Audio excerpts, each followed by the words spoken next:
Saan ka sa Isabela, kuya? Ilagan. Nasa ano ako, Nueva Vizcaya lang. Malapit lang tayo. Yun. Nagdadaanan. Saan ka sa Nueva Ecija? Sa Kaya. Nueva Vizcaya. Saan ka sa Biskaya? Sentro ng Jadi. Jadi? Oo.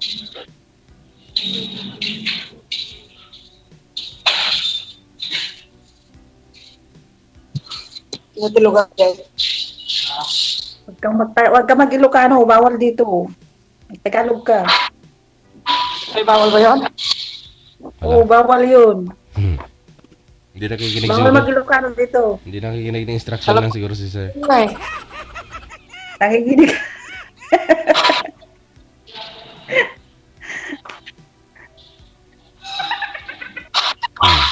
Hiwalay po kayo sa asawa, Ma'am Kaykay? Oo, sir. Iwalay ako. 5 years ago. Ngapit bahay.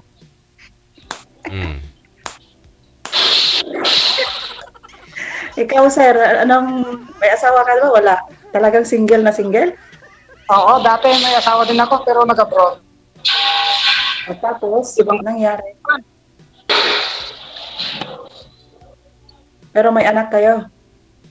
Oo, meron isa. Pero hiwalay din kayo? Oo. Driver pa ako ng bus noon. Ilang years kayong hiwalay? 6. Wala na kayong komunikasyon ngayon? Wala na, nasa Dubai pa lang yan. Hindi pa yata umuwi. Ganun. So, ikaw naman magtanong.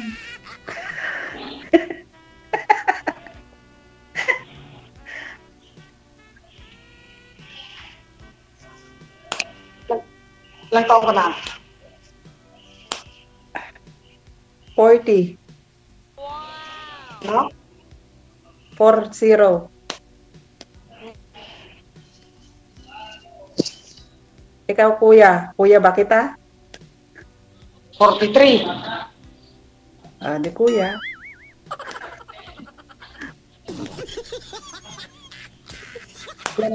Ilan ang anak mo?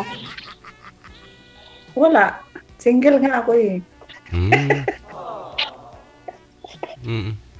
Pero may asawa po kayo dati, ma'am, di ba? Hiwalay lang kayo. Hindi po kayo nagkaanak doon? Hiwalay nga kami, sir. Pero wala kaming anak. Kaya naging single ulit. Okay. Joke lang. Wala kaming asawa, sir.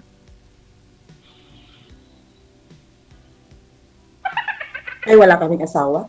Wala kaming anak. Asawa. Ilang taon ka nasaktan? 7 years po. Tagal na. Nauwi naman Hindi ako. umuwi. Every 2 years, umuwi ako.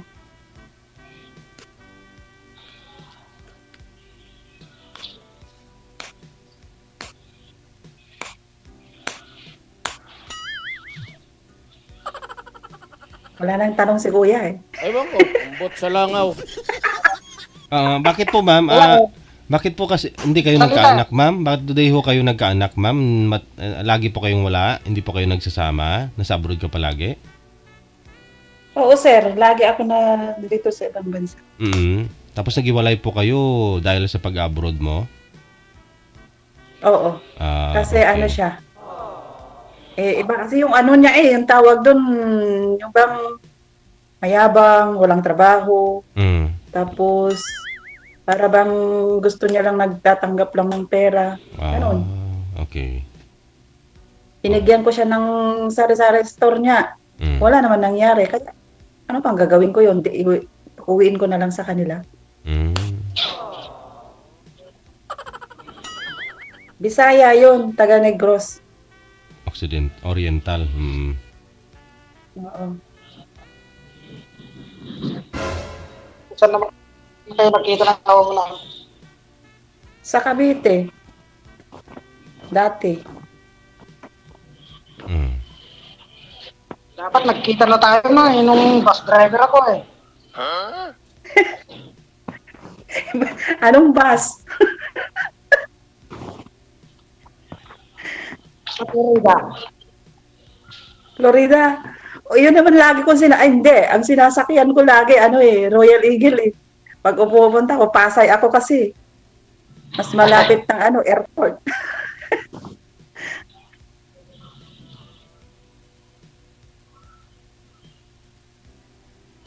Pero Bakit hindi ka ng Florida naman? Nasakay naman, pero bihira ako magsakay ng Florida. Kasal po kayo nun, ma'am, yung kinakasama niyo po dati? Oo, sir. Oh. Patay ako, matawag ang nanay ko. Lah. Pwede kong sagutin, ma'am? Sir? Sagutin niyo po muna, ma'am, tapos Ako lang muna. Yun lang. I-cancel niyo po muna, sir. Tatawagan ko po kayo ulit, sagutin niyo na lang ulit, ha? Okay, baba niyo po muna yung tawag. Tumawag daw ang nanay. Ang tanong, nanay po ba talaga ang tumatawag?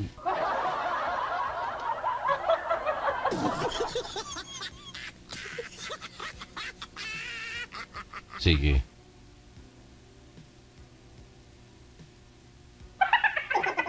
Aha. Okay na po, ma'am? Okay na po ang nanay?